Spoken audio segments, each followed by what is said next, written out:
Okay, we have Texas sage. We have the garden. We've got Malabar spinach. It grows really well in hot weather. Really pretty flower out there. I can't remember what it's called, but it lost all its the flower part of it during the storm. We've got green beans growing, pole beans growing up the trellis over there. We have some volunteer sunflowers that comes in and shades the perennial bed. We've got some garlic chives right there. And we've got some, oh gosh, I can't remember what it's called, but the pollinators love it. I'll think of it in just a minute. And we have our dahlias. And some more Malabar spinach. The stuff's very invasive. And then this side, we've got Texas rock rose and some more flowers. I've got 2 asparagus, a female and a male, that I'm letting go to seed to try to give me some more asparagus next year. There's some sweet peas right there. I think I planted them a little too late. And then this pole beans that are attaching to literally anything and everything. Put that guy back there. And then lots more. Okay. So this little bed gets more shade than anything and a lot of rain. Even though we have a gutter system up here, it still gets a lot of rain that comes off this. So I have a fig ivy that I'm hoping is going to grow and hide this bright blue rain system we have. And I don't know what these are called. I didn't save the little tag. I don't think I did. But anyways, really pretty. They're not edible, but really pretty flowers that come off of these almost lettuce looking plants. And you have the Texas rock rose that blooms all throughout the middle of August. It's really the only thing in August that has much color in here. And then we have more dahlias that are just about ready to burst. And zinnias. And then big old sunflower that was volunteer. We've got some more dahlias back here. I think this is probably going to be a really pretty yellow. And then we have our strawberries that hadn't turned red yet, and they don't last long. I don't think we've ever actually brought any inside. We eat them as they come. Really pretty hibiscus that just bloomed. And then my Peggy Martin rose that's the star of the show in April. It blooms twice a year, so it'll bloom again, I believe, in September, October, probably October. It's really pretty. We have our plum tree that doesn't give off as much plums as we want. I'm gonna work on that next year. And down here we have our little baby fig tree that's having some transplant shock, but it should work out fine. We have our peach tree. This year's peaches, this tree's about done. We only have a few peaches. And then, of course, everybody's favorite, the blackberries. Or as my dad called them, the Brazos berries. Okay, I'm going to end this video and start another one. Okay, video number 2. Beautiful hibiscus that I have in a separate pot. And then, of course, we have mint that is uncontrollable, so we have it contained in a pot. And my beautiful petunias. And then, okay, so we have our paste tomatoes. Just made salsa today. Actually, this was supposed to be a patio tomato. Clearly, it's a slicer. So I'm not sure how that got mixed up. More petunias. I have some bush beans on here. And then the beginning of lots of tomatoes. I accidentally bent this branch over and it broke, so it's slowly dying, but it still has tomatoes on it, so we're going to leave it. And I picked a bunch of cherry tomatoes today, but I mean, the plants are literally just covered in cherry tomatoes. There's just hundreds of them. And then back over here is just another cut flower bed. So we have some beautiful, oh my gosh, I'll think of it in a minute. It's almost there. Anyways, more zinnias. This beautiful Star of Bethlehem that's an orange color. The rain's kind of got into it. And another sunflower that just bloomed. It barely got up to the shade cloth, which I put up when that 105 temperature day came. So over here we've got our herb bed. So I have dill, lavender back there. It smells so good. Lots of basil because we love our tomatoes.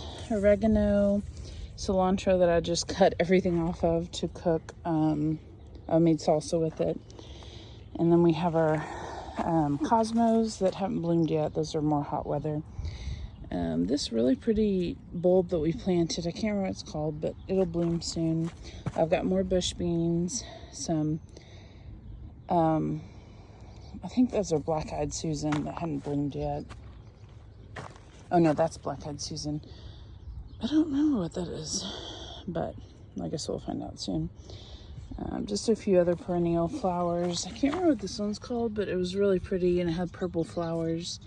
So I'm waiting on that to bloom. And another volunteer sunflower, more strawberries, bougainvillea that kind of lost its flowers in the storm we had the other day. And lots more blackberries all throughout this bed right here. A tomato that I threw out. So this trellis is, I can never remember, Carolina jasmine. I had star jasmine there and it didn't work out very well. It was too hot. Lady at the shop said the Carolina jasmine does much better in the heat. Okay, so this is looking back at the other angle of the garden. Lots of tomatoes. They're all about 8, some 9 foot tall. These are still all the Sweet 100s, which are everyone's favorite in our family. The skin's really thin. We have our trusty owl that keeps the excuse me, that keeps the mockingbirds out of the area. We have some more slicers coming, ripening.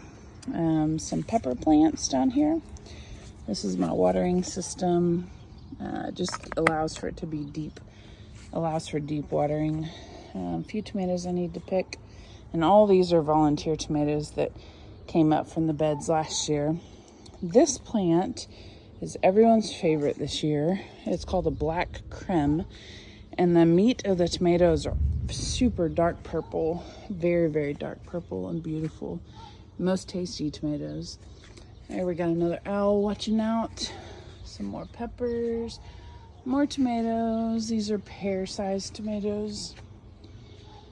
And they're all right. They're not my favorite.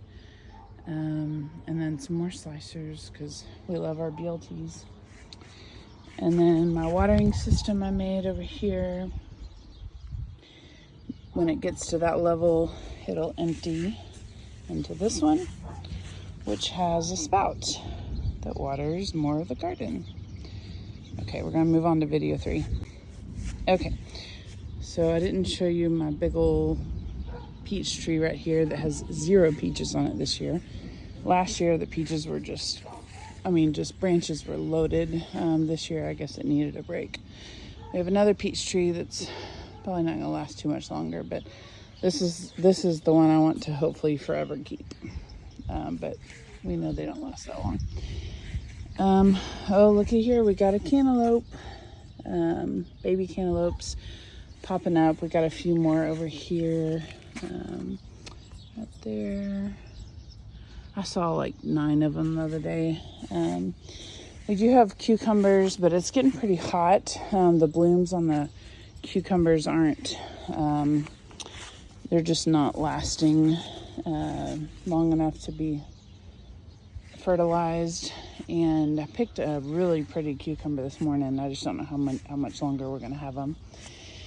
So sunflower, another sunflower. These are not planted. These are all just volunteers, but they grow up and they really do a good job of shading this area. We have more dill that popped up from last year. Lots of pepper plants over here, jalapenos. We have a nata pino that's not as hot.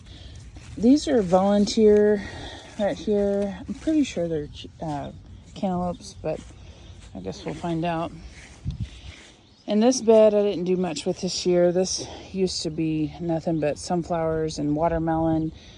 And since Kyle's graduating, I just didn't have very much time this year. So I just let all the sunflowers that wanted to come up. And now my hands smell like pickle. Oh, there's another cantaloupe.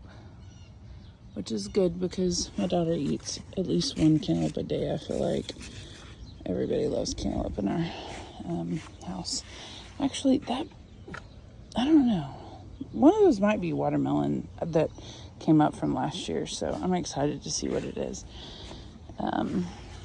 And salvia. That's what that purple plant was. This is a salvia, which the pollinators love. And the other big purple plant was a salviage. Couldn't remember what it was called. The one at the beginning I was showing you. Anyways, this is the garden. It was my dad's garden, and then when he passed, I turned it over and made it a lot more girly. That's for sure. Which I think he'd still be proud of, but definitely is more girly than his garden was, but same area, a lot of the same vegetables. I definitely have more cut flowers than he ever did. I don't think he ever did flowers, but it's kind of our sanctuary, and right there is where I sit and do all my thinking. So anyways, hope you enjoyed the garden tour.